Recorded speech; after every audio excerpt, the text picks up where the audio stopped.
Okay, it is 10:01. Mary, are we good to go?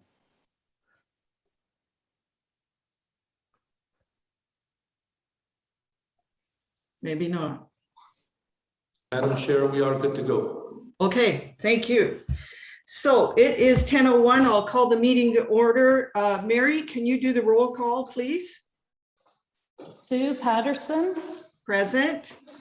Alan Barfoot. Present. Brian Milne. Present. Brian O'Leary. Present. Chris Peabody. Present. Mitch Toolan. Present. Selwyn Hicks. Here. Helen Claire Tingling. You're muted, Helen Claire. Good morning, Mary. Janice Jackson. Present. Nick Saunders. I'm here. Thank you. Good morning, everyone. Welcome. Item 2, are there any amendments to the agenda? Seeing none, I will ask for a motion to approve the agenda that is presented. Present. Nick Saunders. I'm here. Thank you. I have Helen Claire and Ellen Barr. Can you guys make sure your computers are muted? I did. Sorry, Madam Chair, we just have a technical difficulty. It's still going on. It's not muted. Just the Zoom feedback's coming from one of the computers. Right. Madam Chair, sorry, I was too late to unmute myself. I would like to add an item to the open session about Grey Bruce Health Unit becoming a teaching site for Northern Ontario School of Medicine, or a partnership between the two. Sorry for the last minute item. Maybe I'm moving too fast. Under other? Correct, Madam Chair. Okay. That'll be 10.4.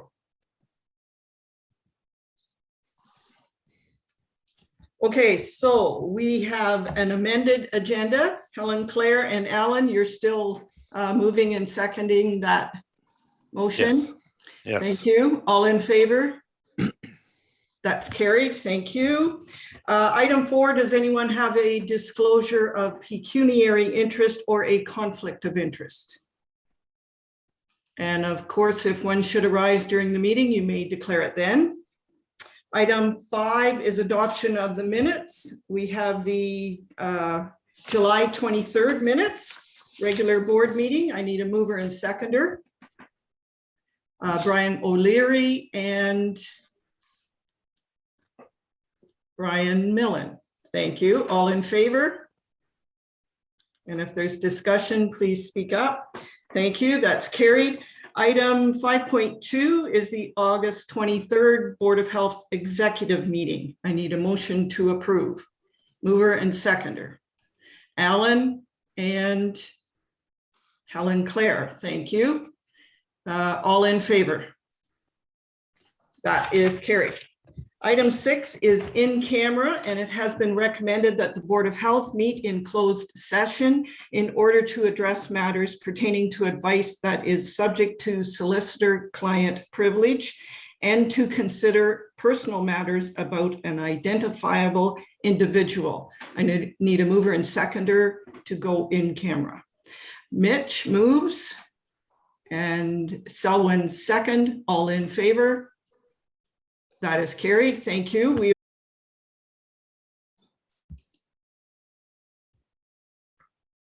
Okay, we're going to start. It is 11:40.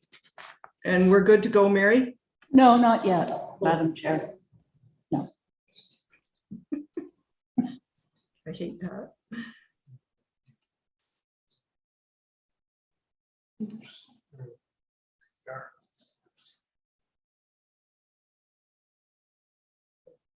We're live. Thank you, Mary. We are now in open session, and I declare we discussed only the items that were listed on the closed meeting agenda.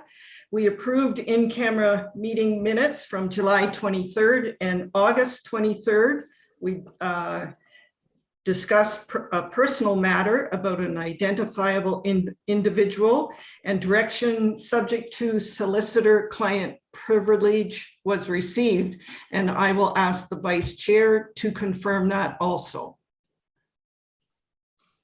He waved, he's confirmed it. So moving on, thank you. Moving on with our agenda, we are now at item 7, correspondence and news releases. Drew. Thank you, Madam Chair. Through you, I have 3 items of correspondence to present. Item number 1 comes from the Board of Health of Peterborough Public Health, a request for information from the provincial government with regard to cost sharing for base budgets into the fall of 2021 and 2022. That's been an ongoing issue amongst health units across the province, asking for information on 2022 funding. Item number 2 is from Toronto City Council, and the City Council supports the report and advances the recommendations of the Black Scientist Task Force. And that task force recommendations basically provide for a culturally responsive engagement with subcommittees in providing of the COVID-19 vaccine. And I think our organization is very cognizant of our response in when we bring the vaccine to workplaces, certain community sectors,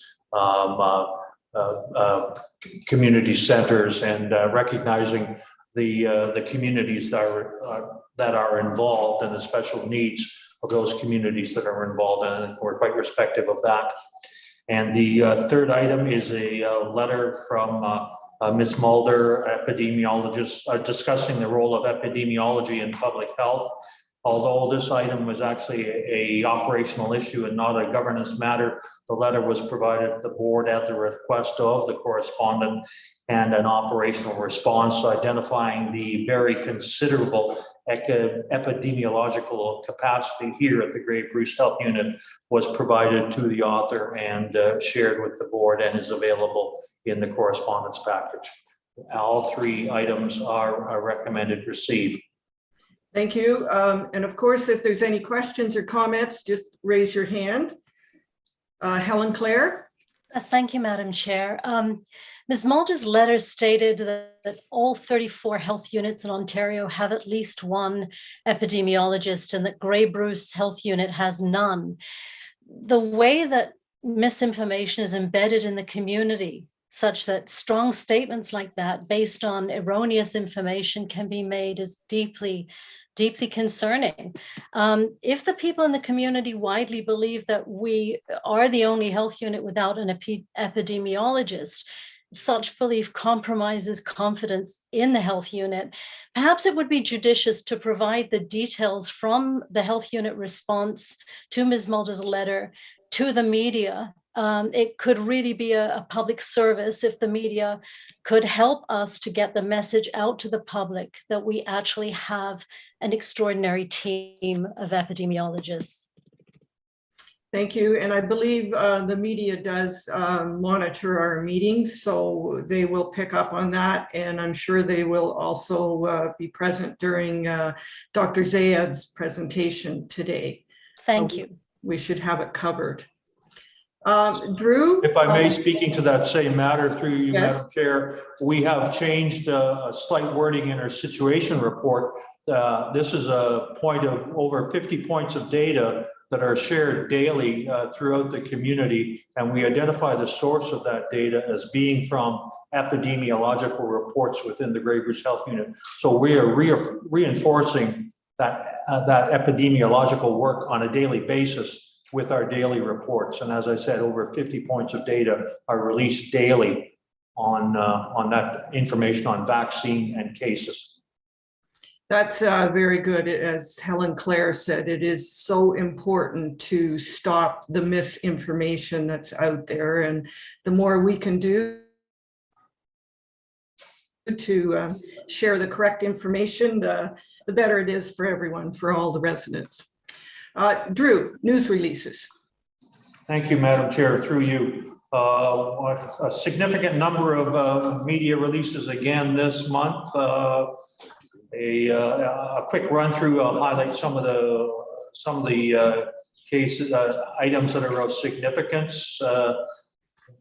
Mid-July, we began to see this upsurge in cases, and that's when we began to identify the numbers that were actually reported as calling it the pandemic of the unvaccinated, as we're seeing significant numbers. 95% of those cases are from individuals who are not fully vaccinated. And then from that, we laid out a course of action requesting support for vaccinations. We are providing business and workplaces with support to provide vaccinations by bringing vaccination clinics to locations that require or appeared willing and able to support. And following that, we had a media release with regard to how people at home should be dealing with people who have symptoms within their household.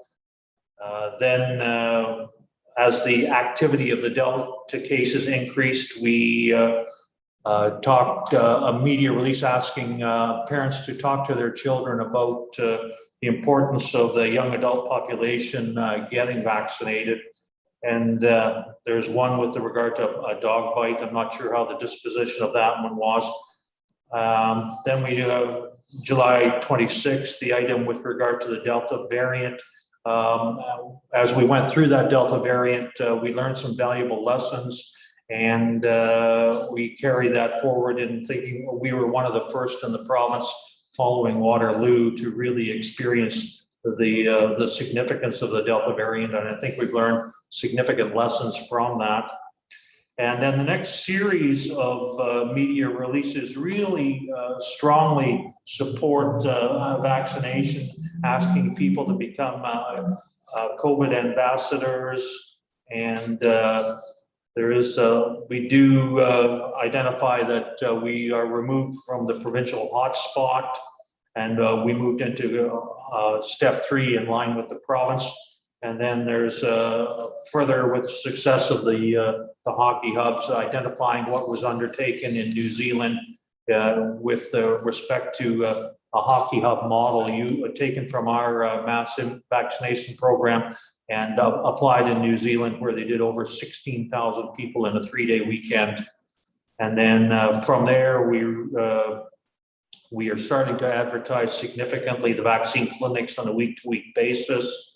There was an outbreak at Kelso Villa Retirement Home, and that is still underway. The outbreak at Saugeen First Nation was declared over, but I think it has been reopened again.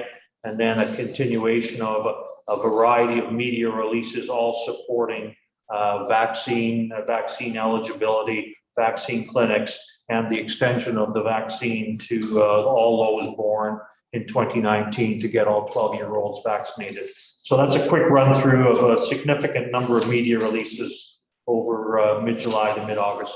Thank you, Madam Chair. Thank you, Drew. Any comments or questions regarding those releases? Seeing none, I need a mover and seconder to accept the correspondence and news releases as presented. I have Alan and Brian O'Leary. All in favor? That is carried. Thank you. Next on the agenda is the Medical Officer of Health update.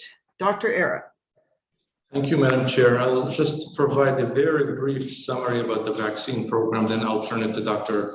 Zayed to provide the update, which is the capacity of epidemiology and the work that she's leading and the health unit is providing. And the vaccine, at this point, we have over 81% of Grey Bruce residents with 1 shot, over 75% 2 shots. We've been following the pop-up clinics, the targeted immunization drive-through in different locations in Grey Bruce, working with the municipalities, and we thank our partners and the volunteers in the municipalities. Organizations, we're working with different organizations in Grey Bruce to materialize the direction from the Chief Medical Officer of Health that organizations are mandated to have policies required to vaccine or exemption or educational session or regular testing. And I should have mentioned and or for each one of these items. And this direction has many moving parts. Different sectors have different level of requirement, whether it is the healthcare system where they're mandated or businesses who are recommended to, and we're working with the different partners on this. School-based clinics are planned when the school opens, and the third dose for a narrow sector of the population, the people who are dealing with immunocompromised condition and people who are living in long-term care. We are working with different partners to provide the third dose in these locations and to these groups. And it's worth mentioning the immunocompromised conditions. The ministry's direction is that the primary care and potentially pharmacies can provide that just because they have the record of these individuals. I'll stop there, open to questions. Other than that, I'll turn it to Dr. Zayed. Thank you. Chris? Thank you, Doctor. With the vaccination numbers, is that 81%? Is that the eligible population, 12 plus? Correct. And it's worth mentioning there was adjustment in our data in the past 15 days, I would say, to align with the data that the ministry has. They use a different denominator, different source of data, census, and our numbers reflect lower number than what the province updates the public on Grey Bruce, and that's where we've seen a slight jump and change in age groups. Okay, it does seem a bit discouraging for all of us engaged in public health that the numbers seems to have plateaued, and I know you told us last meeting that wasn't really high enough. We needed to get up closer to the 90s, so it does anecdotally seem like the anti-vaxxers are winning that battle for that 10% in the 80 to 90% group that we need. With the 12 to 17-year-olds, is each high school going to get a clinic in the first week then? Is that the plan? And I through you, Madam Chair, details about the clinics are not there yet. We will do our best to provide it in a strategic way for every school at some point. I don't know if it's going to be immediately in every school. Yeah. Okay. Then I had a second question about schools. The government, since their last meeting, announced a lot of money for air quality and ventilation. Whose job is it to ensure that the improvements have actually been made and that the air quality in those classrooms has been improved upon? Is it the health unit, or does the school board need to submit something, or is it Ministry of Labor? My understanding, it would be the Ministry of Labor. Anytime we are in a workplace, it is the Ministry of Labor. Whenever there is an outbreak or something related to public health, we can definitely be part of it. Okay, thank you. Okay, thank you. Anyone else? Madam Chair, if I may, the numbers are definitely lower than what we'd like them to be, 90%. I agree with Mayor Peabody. And you can see how the approach from public health, whether it is the province or different health units, is to increase the intrusiveness of the measures. We always start with education, and then we can go into policy and other. And obviously, these numbers will go up. They have not been going up as much as we would like them to be. I would agree with that statement, but I don't know if this is anti-vaxxers are winning. Anti-vaxxers usually are around 2 to 3%, could be 5%, depending on the community. This is true hesitancy. Some people have concerns about safety and the length of the data collected on the safety and efficacy. Other people might have different barriers, and there's an array of barriers for hesitancy. And that's where we continue to work on that front. And hopefully the policy changes that the province have announced, or potentially higher level of requirement of mandate would definitely up those numbers.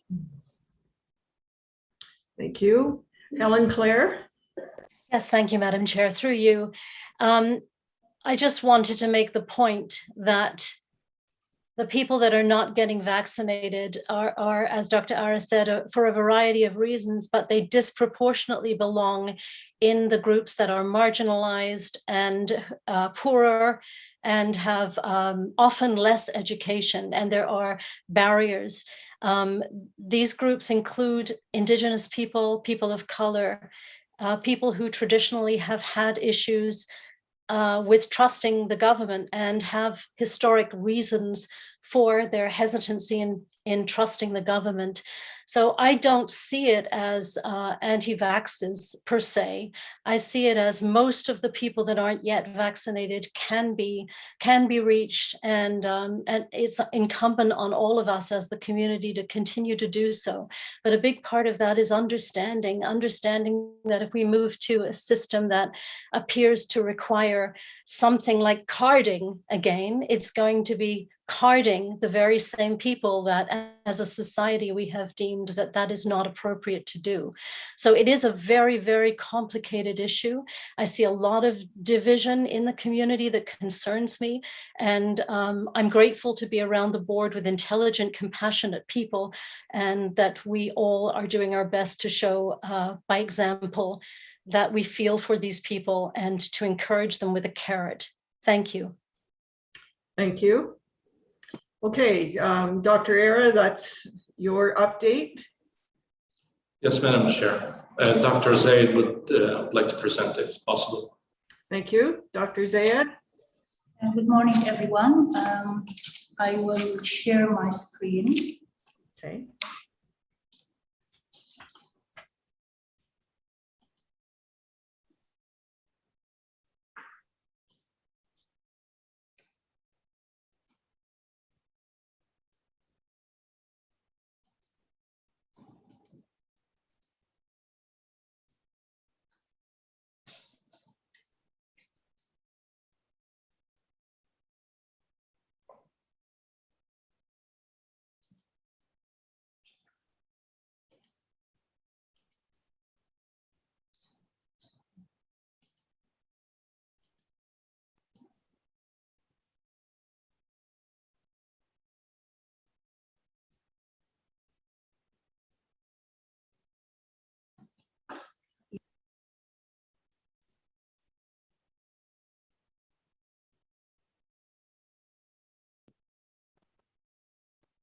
Madam Chair, we're running into some technical difficulty. It should resolve immediately. Yes, thank you.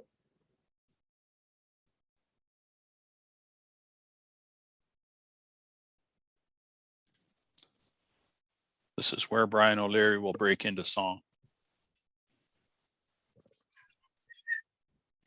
I was just going to, but I actually have a sore throat, and I'm not kidding. You don't sound any better than you usually do, so, or worse for that matter. But all right, Alan could fill in for him.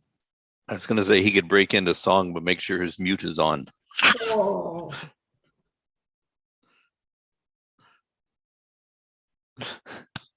Boy, this is a tough crowd. Oh.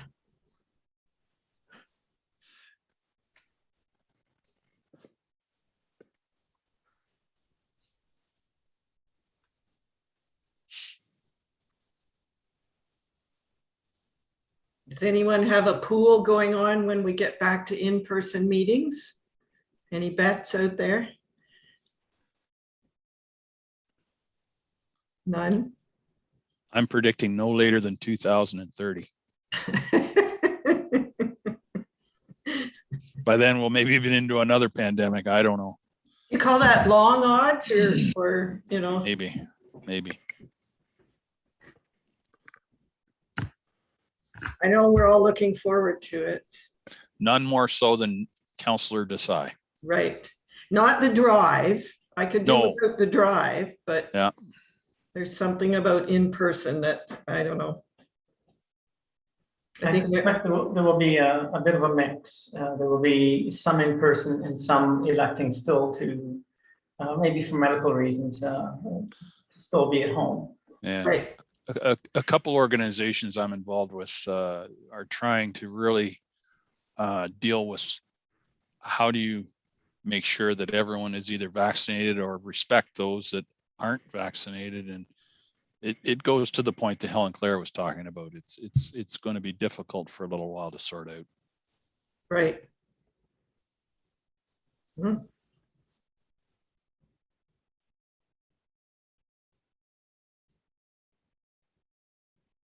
Does everyone know that you can take your side, you know how the photos all come up on the side, that you can move that around? Everyone knows that? Okay.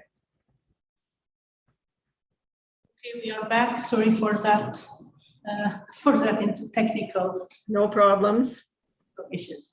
So I'm going to present today an overview of the foundational standards portfolio with a specific highlight on epidemiology and decision support team. So the outline of this presentation will involve a portfolio overview, role during COVID-19 pandemic and in emergency structure, and the role in recovery and strategic operational planning, in addition to an overview of the resources that we have in epidemiology for decision making. So we'll start with portfolio overview. And as you see here, this is the organizational chart of the Grey Bruce Public Health Unit. There is what I am talking about today would be, in general, an overview of the foundational standards and a specific focus on surveillance, epidemiology, decision support, and data analysis.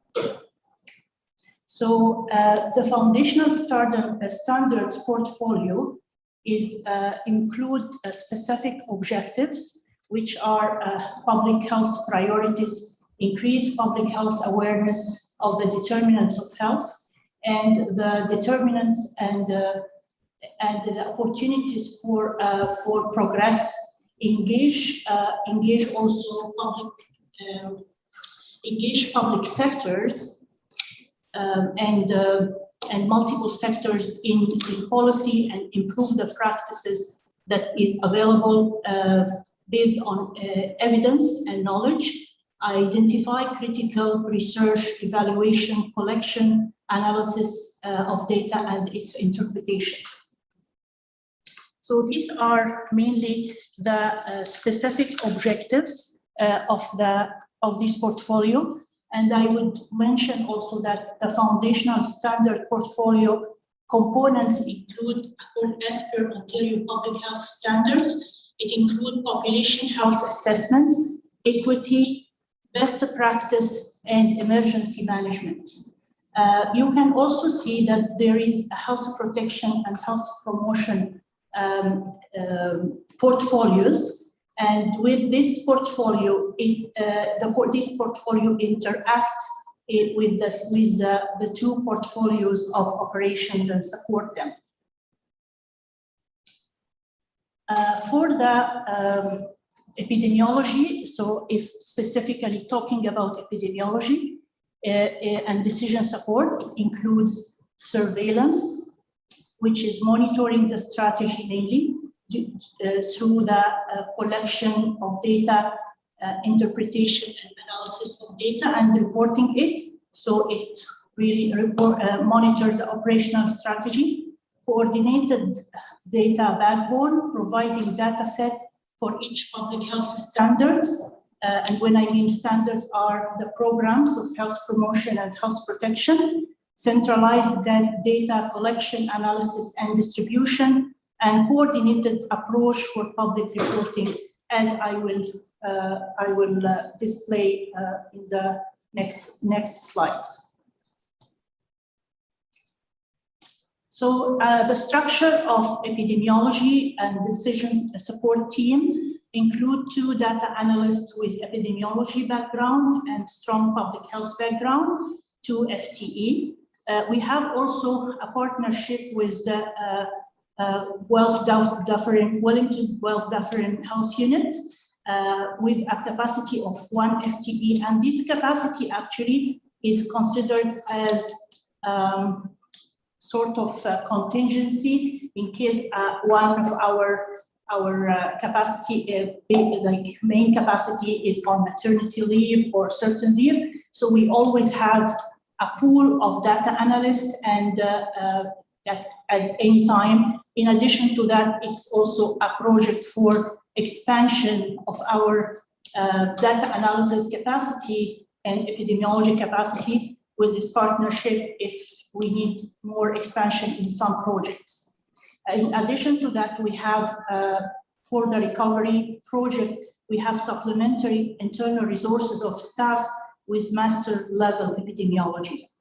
Additionally, we have, I want to say also, we have a highly experienced program evaluators with certified credential who is playing a key role during the COVID response and recovery with evaluation, coaching, generating high quality reports that meets program needs, support strategic operational planning and implementation progress.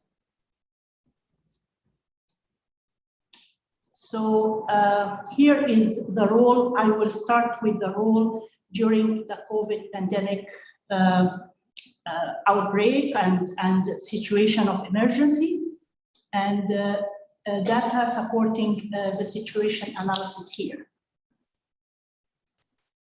So we have sort of data like supporting the analysis and the decision support in response to, for response also not only for response like reactionary response to things, but also it provides anticipatory guidance and proactive action.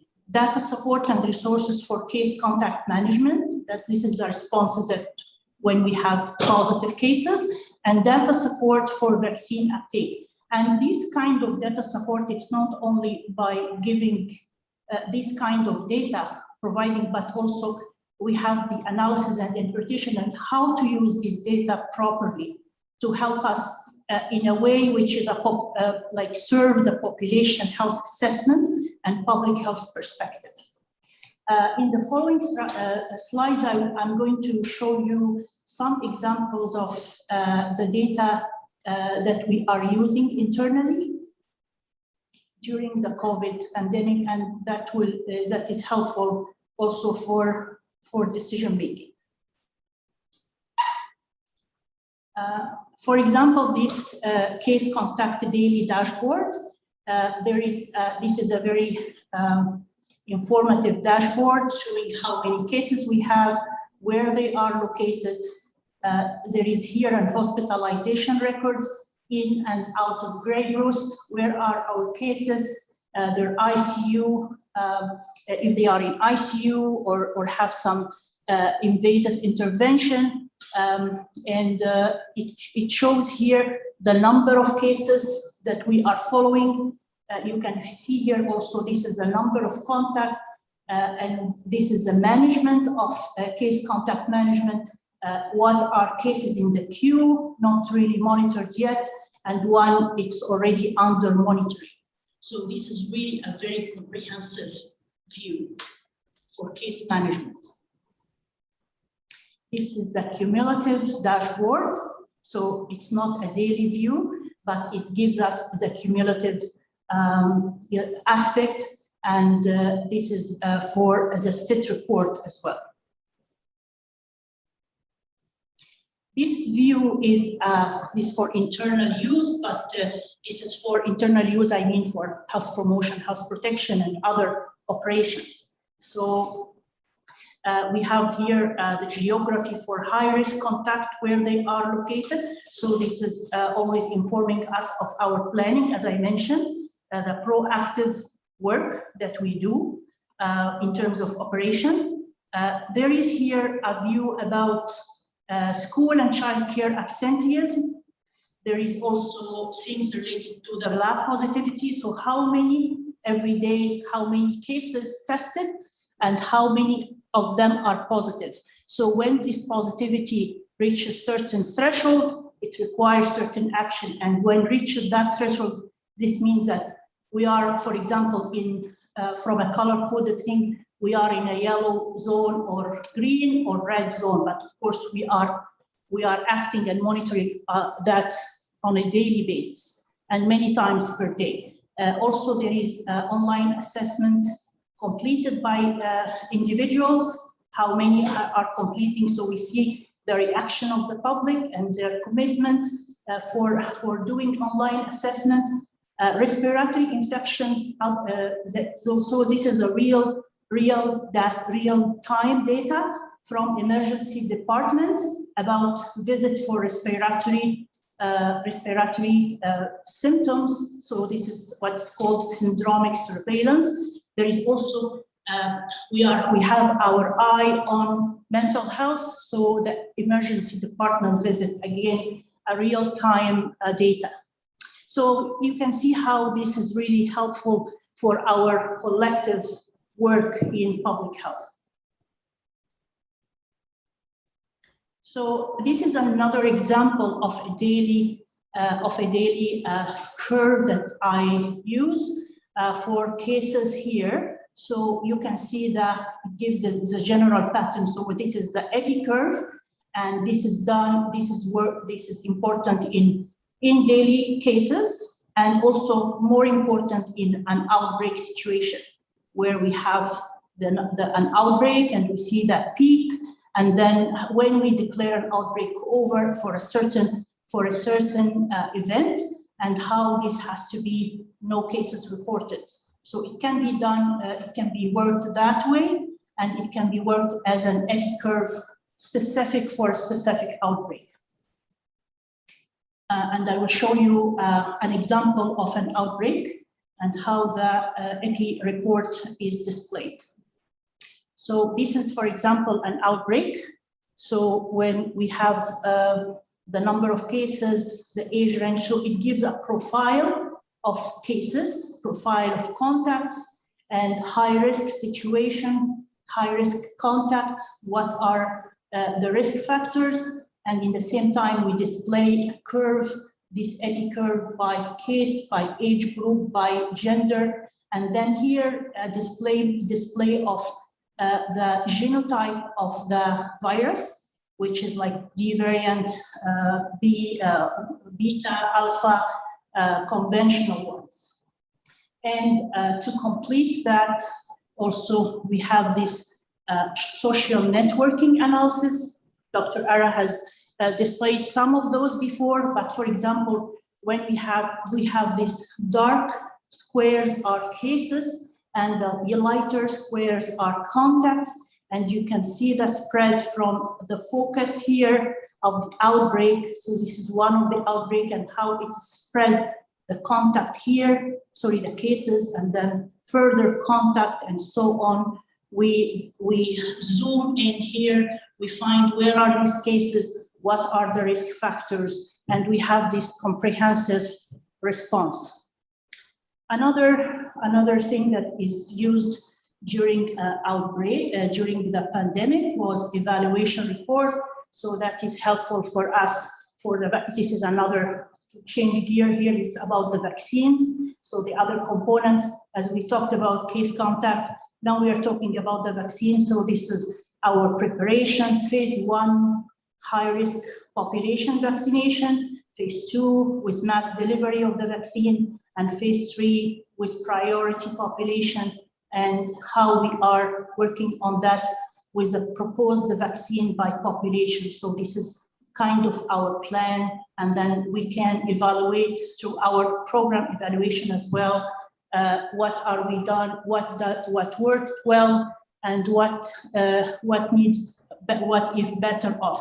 And just also about this evaluation for outbreak, I prepared with my team a summary for every outbreak. We have a brief summary. We discuss it with partners, and we have the lesson learned and action that can be communicated or also integrated in the public health and with our community partners, the health and non-health community partners.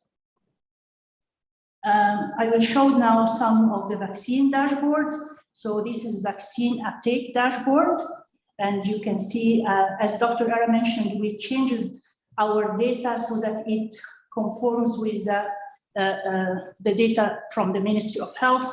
So we have consistency of reporting. And in the same time, this is one of our data with high uptake, lower uptake, like graded by vaccine uptake with geographic distribution, so that we know where to target our plan and what kind of plan work here or not here.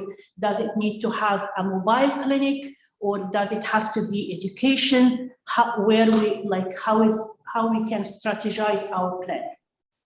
And then I change gear now, and we'll talk about our role of epidemiology and decision support role during recovery. So, meaning, as you know, we have, of course, we have this high urge response, but in the same time, we want to move or transition to recovery. There is a gap between response and recovery, especially with Delta variant surge. So this transition time will be taken, like whatever time it takes, but we are moving to recovery, but in the same time, keeping an eye on the response. And this might be a little bit conflicting, confusing, sometimes difficult and challenging for staff and for partners and for the public. But we are trying to work on recovery as well as in working on the response. So I will also share some snapshots from what we are doing in a non-pandemic situation. So for example, here, healthy baby, healthy children data dashboard showing the visits per month, and of course we can analyze that and see what are more like adding to this data, expanding it when we go to full recovery. So any of these dashboards, what we need to do more. There is syndromic surveillance, and this is very important work in emergency department related to EMS calls in Grey Bruce by real time, and also visits related to poisoning by non-alcoholic substances, not limited to opioid. And this is real-time data. And we added that to our CCM as well, case contact management dashboard, because we know that this is an important, there is a link between the two.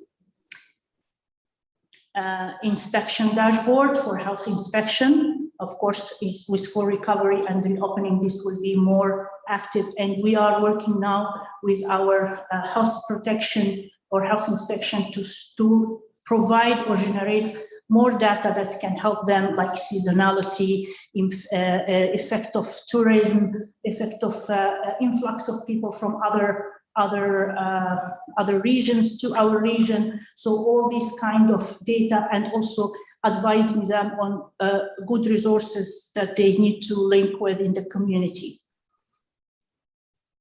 There is also other diseases, the vaccine preventable diseases data for other vaccine other than the COVID. We also have other things than the COVID. And I will move back just to remind you about this organizational chart. Maybe now you have an idea about how this foundational standard interacts with this two portfolio or the operation portfolio. And something that we are going to do is to increase our intersectoral collaboration, and I will come to that in the next slides. So you see, this is the typical organizational chart with manager or director and staff underneath with the usual longitudinal hierarchy. But what we are working on now, and of course it is challenging, is to adopt the matrix model structure of management, which is the dual function. So this is the usual manager with their employee, and there is also a project manager. With a project manager, have employee working, have dual relationship of reporting to functional manager, the usual reporting hierarchy, but we're reporting also to a project manager so that people talk together and work on specific targets and specific goals to achieve. And that includes not only in public health department, but with other community partners as well as needed. So this kind of matrix model is goal focused. It improves the organization's ability to accomplish high impact goals. It has the speed to reduce the amount of time to accomplish cross-functional objectives, ability to handle complex issues like what we are using, with what we are finding like socially complex issues with different social determinants of health factors, capacity utilization and subject contact expert building. So it's coaching and building capacity as well, greater performance and professional development opportunities, higher and better use of staff time and talent, team building opportunities, and set priority in an explicit way. So this is how we can get our priority needs assessments through the foundational standard portfolio and put this priority in an explicit way through projects that needs to be accomplished. And then I want to say that we are really fortunate in Ontario. I work in other provinces, but and other capacities. I think we are really fortunate in Ontario to have resources that can be like at our fingertips and help us tremendously. And I will, in the next few slides, show some of the resources that we rely on. So for resources here, this is kind of not really all the resources, but some of them.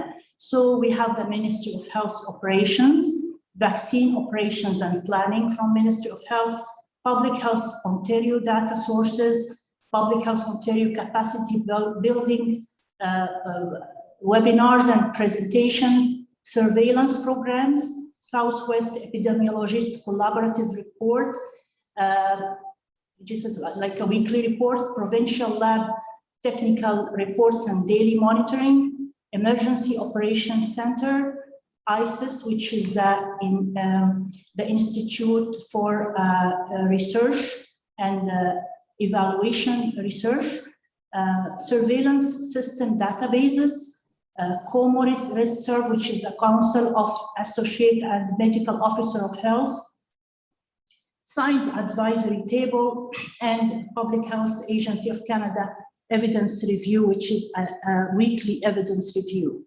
And I will show you also an example of these reports. So you see, this is Public Health Ontario weekly EPI report by Public Health Unit, and what we are doing, number of cases accomplished every by 24 hours, more than 24 hours, the percentage of cases with no EPI link, epidemiological link. So the more of that, the more that is an indicator that, for example, the case contact management process is not really adequate enough. And I'm proud to say that we are really having always, most of the time, 24 hours or 48 hours maximum for our completion of case contact. I'll show you another example, which is the Southwest Epidemiologist Collaborative Report for all the Southwest public health units based on the weekly incidence. The weekly incidence of cases with EPI, with non-EPI EPI linked cases, and the number of positivity and effective reproductive number. And so this is color coded for green and yellow, and in between this orange color. There is this daily laboratory monitoring report. And again, this is all public health unit, and it shows every day the number of cases, the number of the percentage of positivity. And this is the first thing I look at in the morning and see if we are in green, yellow, or red, but we are in green right now. There is also vaccine monitoring by the Ministry of Health, and we have this number of youths have not yet received their vaccine. As you see, this report really focuses on the gaps. So we know that this 12 to 17 is kind of difficult, 18 to 39 as well, and this is by health units database. So this is like a progress of what we are doing, and we report also to the ministry, like we have a plan for every kind of these gaps. There is also, recently we had this surveillance plan by Ministry of Health, and this shows 4 items, 4 key components for surveillance plan for the fall. So we are preparing for the fall.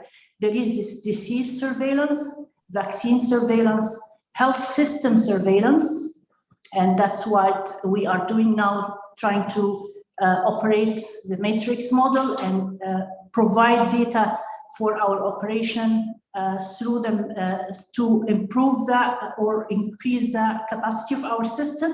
And this is very interesting, that's the behavioral surveillance. So how people are perceiving, how their impact, the mental health impact. So this would be really a very key component as well.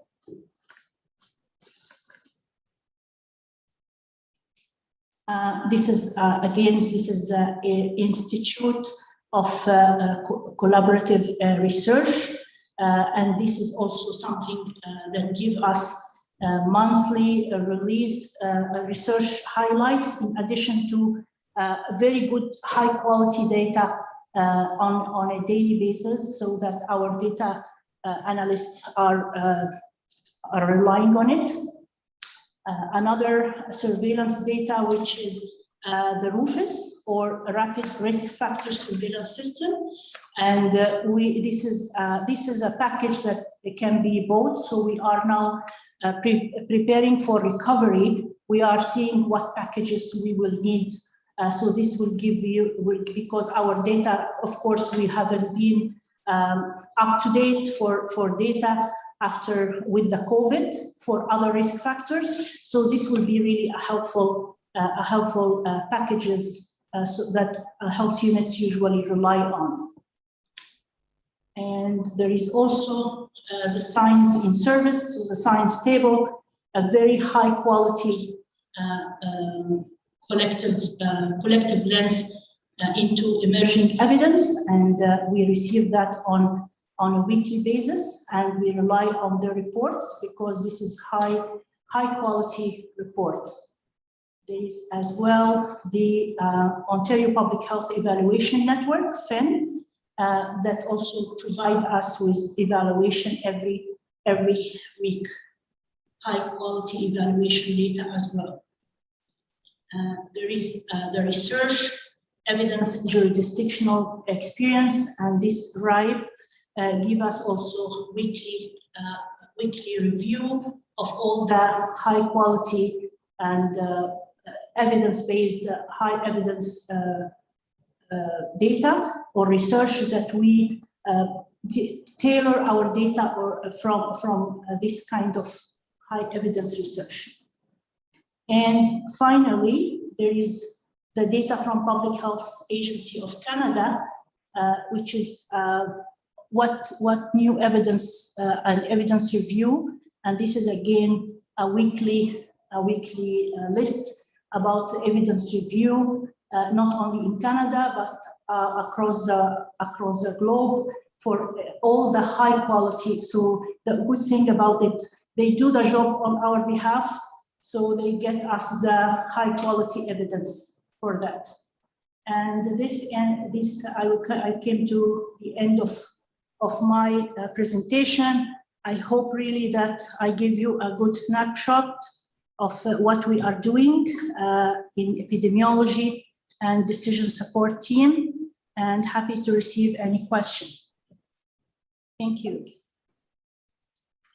Okay, thank you, Dr. Zayed. That was amazing. I'm really thoroughly amazed to sort of pull the curtain back and see what's behind everything that's going on in the health unit, and just amazed that you can put all those numbers together and we get a situation report every day and there's tons and tons of data behind it. So, wow, well done. Thank you very much, and it's a great team to work with. Yeah, wow. Any comments or questions for Dr. Zayed? Chris? Yes, Dr. Zayed, thank you very much for the presentation. That was very informative. With our numbers are looking great these days. Because we had such a spike along with Waterloo region back in July, does that mean that from what you've seen in other jurisdictions, are we able to avoid the coming provincial fourth wave? Has it already burned through our community, or are we going to get another wave? I am really optimistic that we are going to skip this this surge. Still, it is impacting every place, even like, you know, with if there is some admissions or in other areas. So, but hopefully we will not have the high number that we had before. Okay, great. Well, although we are on the we'll have to work to get those 12 to 17-year-olds vaccinated, though. I know as ambassadors for public health, we have to get that message out there, and I'll certainly do my part because those numbers are a bit low in all of Ontario. Thank you. Through you, Madam Chair, I want to take a stab at this question, but also share my screen just for 1 minute. I know it was a lengthy, lot of information, and I know Dr. Zayed has been trying to be concise because there was a lot of it. She mentioned about 15 external reports. This is one of them. And when she put it in one slide, but if you want to look closer at it, it compares all health units in vaccine every week. We get this, and we get it broken down. I'm going to zoom out just because it's other health units and go to Grey Bruce data.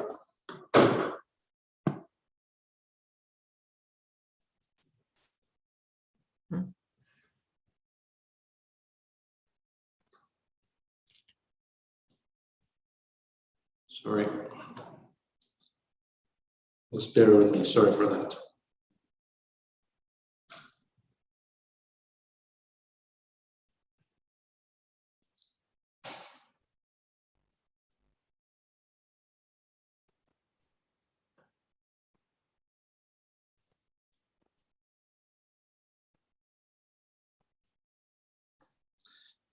Anyways, I can make the point verbally, but I want to share with you that each report she mentioned is usually 30, 40 pages, and allows to compare different health units. And if I know a health unit has a good strategy, I can look how it is performing and compare our strategy to it. Nevertheless, it is quite the work that Dr. Zayed and the team have been doing. Taking a step at the question, sorry, I'm trying to unshare my screen. There is some uncertainty about the coming wave. We know that the Delta variant is highly efficient in its transmission. We know it can increase the number of cases and hospitalization. We're in a race to get to the 90%. Can we get to the 90% in September, October? Possibly. That's a question. That's one layer of the uncertainty. The second layer of uncertainty is 80-90% sufficient to prevent transmission in the community. Again, there is some uncertainty there. Is it going to prevent hospitalization reaching the threshold that's going to stall the hospital system? That's the main question. And again, probably in the coming few weeks, we're going to see more data related to the recent surge in the province. In the province, we've seen an increase from 200 to 600 over the past few weeks. If it's going to translate into hospital admission, that's going to show an increase in hospitalization over the coming few weeks, 2 to 3 weeks. The projections from different experts in the field or different tables shows that the fourth wave will be significant. And by some modeling, it will be larger than the third one. Nevertheless, we are doing our best to prepare for the worst and continue to hope for the best. Thank you, Dr. Era. Any further comments or questions? Helen Claire? Thank you, Madam Chair. Just to note that before, when we were doing really well in Grey Bruce, we lent our expertise. We had people coming here to use our hospitals, I believe. So I think it's a dangerous place we can go to just focus on Grey Bruce. We may be okay in the short term, but if the rest of the province is having difficulty reasonably, we may end up with some overflow in our hospitals again and sharing our resources again. It's a really difficult situation. Each of us just has to be ambassadors to the best of our ability. Thank you. Thanks, Helen Claire. For you, Madam Chair, that's an excellent point. Definitely, there is hospital capacity that's shared, but I want to emphasize, I don't know if I said it right or not. We have the capacity, we have the commitment, but there is fatigue and there is increased level of non-compliance, and people are tired of the pandemic, whether in the public or in different healthcare sectors. So I don't know if we're out of the woods yet. We controlled the surge in the summer. Are we able to control it in the winter? And are we able to bring the vaccine up? That's like all these questions together. Again, we hope everything is going to be in the green or in a reasonably controlled way, but we need to be prepared for the worst as well. Thank you. Nick? I just wanted to thank Dr. Zaid for her report. It was quite informative. One thing I did note on her little map there, that the First Nations are in pure white compared to the rest of the little areas that are on Grey Bruce for the vaccines, and I think that those areas should be included in color instead of having them stand out like a great big sore thumb on the map. I know that we're working at great length to build our relationship here, and I think that we've come a long ways, and I want to continue to see it grow. I too am concerned about this fourth wave and if it's going to be hit us or miss us as graciously as the rest of it has, except for this third wave that hit Saugeen really badly within the last month and a half here. I think we've been very fortunate in Grey Bruce to get through this, as well as we have under the guidance of both Dr. Era and Dr. Zaid. And I think that we can get through this fourth wave as well, provided that we're all working together and on the same page. Thank you. Thanks, Nick, for that. Dr. Zaid? Yeah, through you, Madam Chair, I just want to thank Nick for the great collaboration, and I acknowledge the great work that is done in First Nation, in both First Nation. Actually, there is a specific report for First Nation, and I didn't share it here with the other report, but it is a very exhaustive report by itself, and we are monitoring directly with both First Nation groups or team there for the COVID response group.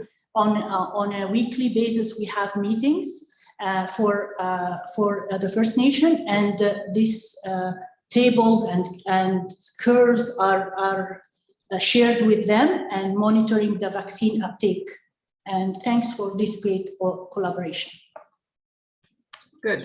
Through you, Madam Chair, if I may add, we follow the OCAP principles. If people Google OCAP, it's a really good set of principles that are introduced to the literature and the science and public health through First Nations leadership to say basically OCAP stands for ownership and custodian. So any work we do with data related to First Nation is the ownership goes to the community and the custodian should be the community. And that's why we take it very seriously not to present data on First Nation statistics without explicit permission. And again, it wasn't there in the presentation for that reason of respect.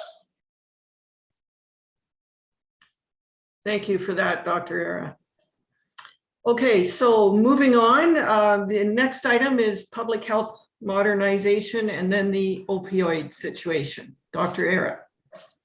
The second item, public health modernization, no update, Madam Chair. The opioid situation in Grey Bruce, I'll just share my screen for one slide. I realize in the interest of time, I can demonstrate this. This is a number of ED emergency department visits related to opioid over the past months, and it is a proxy of how many overdose or proxy of death for the next year. And it shows there is no change from last year.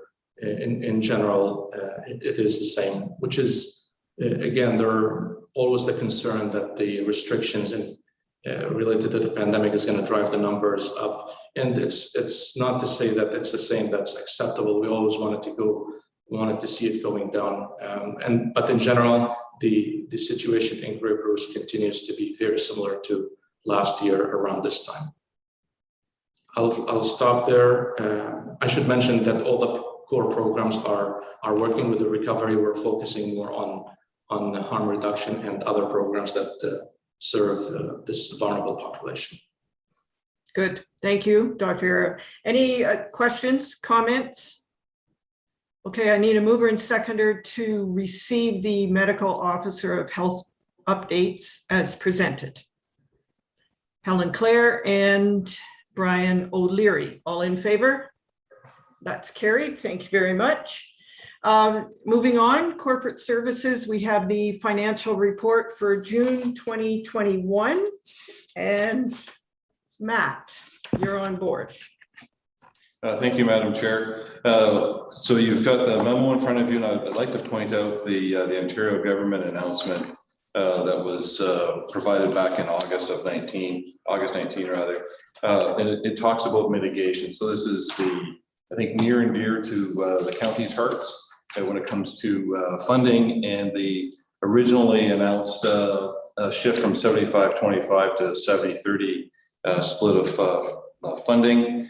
So mitigation has been approved and announced by the Ontario government. There approximates $1.1 million for us as a health unit. The details specifically and how that's going to be presented are still to come, but the announcement was made. So I wanted to make sure that was, and it also actually will form part of the correspondence that other health units were talking about on the cost shared aspects. So that's a significant announcement for 2022. Of course, in 2021, that has already been announced and is in place. Our financials to the end of June reflect that we are still carrying a surplus. That's a combination of, say, prudent, conservative financial management, what we spend our money on, how we spend it, and also the supports that we've been being provided by the Ontario government as we go through some of the vaccination programs, et cetera. I open up for questions. Thank you, Matt. Any questions or comments regarding the financials? I don't see any. I'll take a mover and seconder to receive the June 2021 financials as presented. Alan and Brian Millen, all in favor? That is carried, thank you. We're on to other business, and the first one is a memo to the board, read the statutory holiday, National Day for Truth and Reconciliation. And that is you again, Matt. Thank you, Madam Chair. The federal government recently announced a new federal statutory holiday. I will note that we are provincially regulated, so the federal government's announcement was for all federally regulated organizations. However, we have a number of other things that potentially impact us, and I wanted to give some background to that. So I don't think I need to run through all the background, but specific.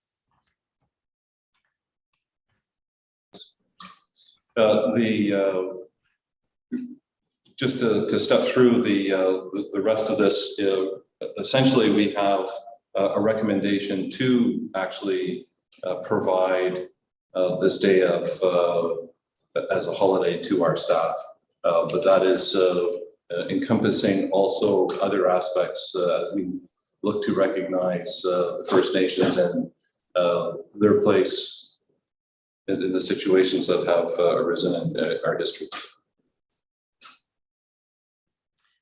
Comments? Questions? Brian Millen? Thank you, Madam Chair. Just to note that Matt quite rightly indicates that our health unit, it was within the Saugeen First Nation and Chippewas, the Nawash, and the Métis Nations traditional territories. It's also within the Six Nations of the Grand River, comes up into the southeast corner of Grey County. Thank you. I especially like the list of how you are going to implement the educational aspects of this. There's lots there. And of course, I'm sure there will be more added to it.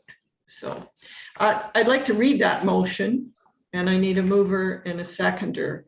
And it reads that the Board of Health approve the federal statutory holiday, National Day for Truth and Reconciliation, as a paid holiday for all staff on September 30th each year, beginning September 30th, 2021, and additionally undertake celebration in the workplace around the date as appropriate. I need a mover and seconder. I have Brian Millen and Brian O'Leary. All in favor? That is carried. Thank you. Next on the agenda is the Alpha Conference update. And I'll be brief. I have like one-liners. So this, the conference took place in June, and Helen Clare and Alan and Dr. Era and myself attended. This was the first ever virtual conference by Alpha. Premier Doug Ford brought greetings and thanks. He said it is a true Team Ontario effort. The federal minister, Patty Hayju, if I'm sorry if I'm mispronouncing that. She said a huge thank you, and she knows how valuable public health is, and knows that public health is critical to this pandemic. Minister Christine Elliott, she said public health is critical and essential, and especially, this is especially true in the rollout of the vaccine. Dr. Teresa Tam said pandemics happen locally and impact globally. She also spoke about the Hockey Hub and gave a nice shout out to Dr. Era for his innovative process with the Hockey Hub. Graydon Smith, he is the president of AMO. He said thank you, and he knows that public health capacity is stretched. The keynote speaker was Dr. Jane Philpott, and she said the pandemic has exposed some of the worst habits and inequities, which she believes are weakness in the public health legislation, insufficient investments in public health, and lack of incentives for collaboration. Dr. David Williams said recovery is going to be more difficult than the response. And Dr. Adelstein Brown said that the Ontario Health Team needs to include public health at the table. We also heard from James Lenore. He is a lawyer and counsel to Alpha.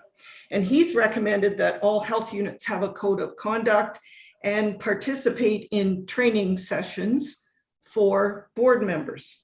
So I'd like to hear your thoughts if you would think it's a good idea that we go ahead and investigate having a code of conduct developed for our public health unit and look into some training sessions, whether it be part of orientation and just continue on with that. And I'm thinking more of not online, but in person. Hopefully we can get to an in-person training session. Comments, thoughts about that? And we could direct staff to do that. Ellen, you have a bandage on there. You're on mute. Sorry. I wonder what the other guy looks like. Yeah, sorry. Oh, yeah, just a little minor surgery. I agree, Madam Chair. I think now is the time to look at starting the process for regarding the code of conduct. It's going to take a while to get it rolling. So certainly if you want a motion for that, I would make it, or just give direction to staff to start bringing documents forward so we get that process underway. I think, first of all, I'd like to ask Dr. Era, is it an appropriate time? Because this will put work onto staff during the pandemic, and we are talking about a fourth wave. So, Dr. Era? Yeah, thanks, Madam Chair. I believe it is part of the standards, for example, to review the board policies every 2 years, or to do the orientation for the board every year for the new members or for the previous members. So it is part of our operation, and it is probably an optimal time to do it in between waves at this point to try to start the process.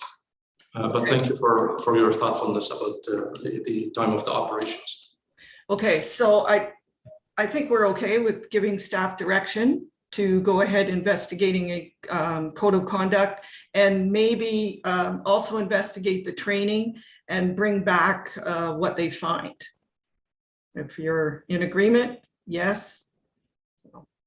Okay, so we're good with that. And that leads right into the next item, the board policy biannual review. We postponed our looking at our policies back in January because of the pandemic, and our policy number 100, the first one, states that we should be reviewing our bylaws and policies and procedures at least every 2 years. So again, timing, is this a good time to start? And there are a couple of ways of looking at this. We could do 3, 4, 5 policies per meeting, some more, some less, some may only be 2 a meeting. And we could have either a subcommittee review these policies and bring them back to the board and do a few at a time. Or again, looking at the timing, is it too much to take resources away from staff, because we will need their assistance? Dr. Era. Madam Chair, in January, we had this discussion, and at that time we decided to delay it till the summer. I believe this is a good time to deliver on this item. Specifically, especially in 2020, we did not do the review. So this brings us to the second year. And if we space it out into 5 or 6 policies per month, we can complete them before the end of the year easily. Okay, thank you. And some will be very quick and others will take a little longer. So then the other question is, how would you like to approach it? Would you like a subcommittee? And if so, would you like to volunteer for it? Brian Millen? I would, excuse me, I would suggest that they come to the complete board. We're a relatively small board, and you know, I have faith that staff will identify any changes that may or may not need to be done, and it should be relatively easy to run through them, I think. Okay. As a board. As the entire board. Yep. And if it isn't relatively easy. We may at that time decide to form a subcommittee and take it away and then bring it back if it's going to take, a lengthy time. Helen Claire, you had a comment? Yes, thank you, Madam Chair. My comment is that I don't think we should be leaving this entirely to staff and us rubber stamping it. Governance is one of the key things for which we're responsible. So I would suggest a subcommittee. I would suggest that these be done in bite-sized pieces, that staff have a bash at it first, and then the subcommittee go through and make sure that it is reflective of a high level of governance and that nothing has been missed. And then it could be circulated at the board. My concern is if it just becomes a whole of board thing right the way through, the board meetings are going to be extraordinarily long. We're already at where I think we're in our 4th hour right now, if I'm reading the clock correctly. And I don't know that the most efficient way to do it is to bring it to the board without first having a look at it in subcommittee. And I would happily volunteer to be part of that subcommittee if the board requires. Thank you. Other comments?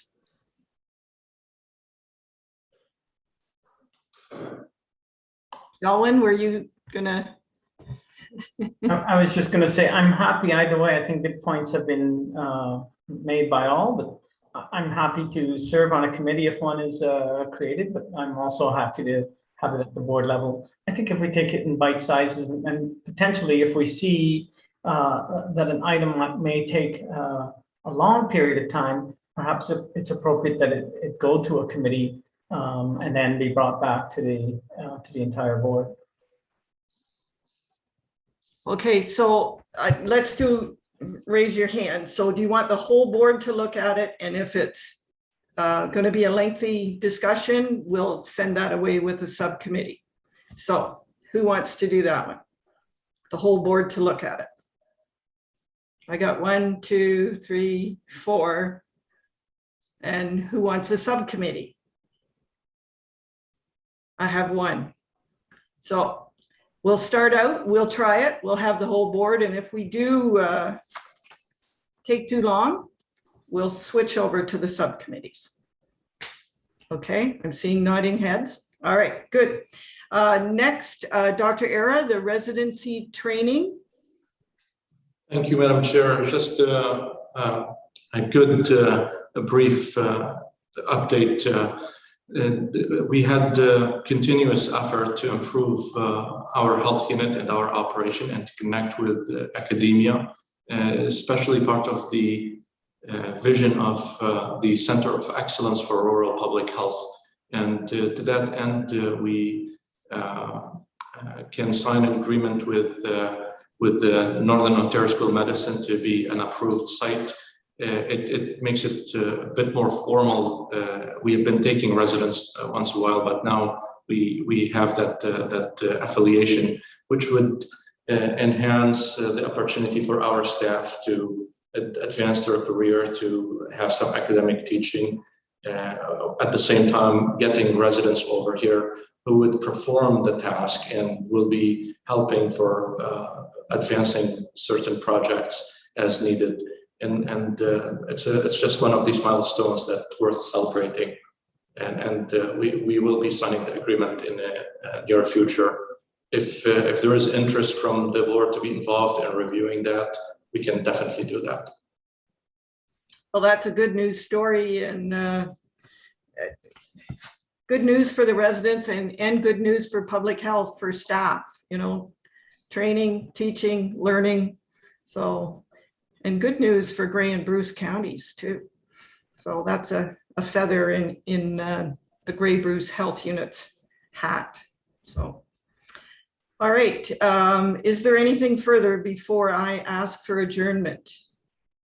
Seeing none, I need a mover and a seconder. I have Selwyn and Alan. All in favor? We are adjourned at 12:59. Thank you very much, everyone. Thank you. Have a good